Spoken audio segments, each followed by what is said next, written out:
Ugalitin po natin, hawakan po natin ang ating mga wallet at cellphone, pati na rin po yung ticket na gagamitin.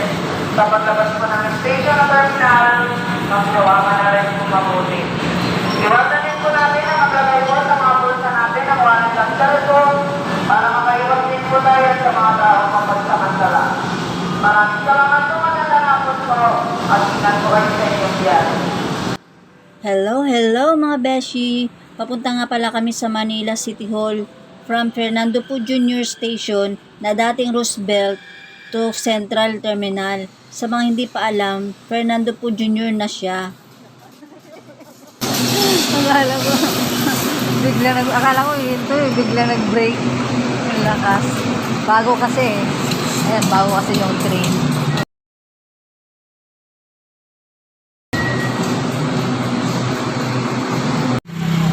Pagbaba ng Central Terminal, lalakarin na lang. Sobrang lapit lang yung City Hall ng Manila. At ito naman yung Manila University. Maraming tao kasi uwian na ng mga estudyante. Tuwing dumadaan kami dito, nakikita namin si Kuya. Kumakanta siya dito. Kunting lakad na lang, makakarating na din kami sa Manila City Hall. Ang kagandahan, magkatapat pa ang SM Manila sa City Hall. Big hours na kasi, kaya kahit naglalakad ka, natatraffic ka din, darot lang. Maganda din dito na area kasi maraming puno, hindi ganun kainit pag naglalakad ka dito. Habang nasa train kami, ang lakas ng ulan, kaya buti na lang, pagbaba namin, dito yung ulan. Kaya hindi nabasa yung payong, ay kami pala.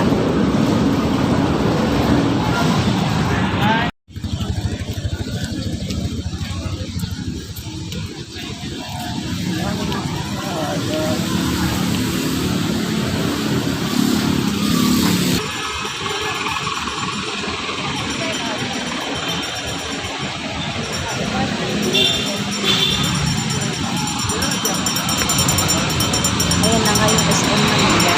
Sa harap niyan, yan na yung City Hall ng Manila. Kaya tatawid na ako.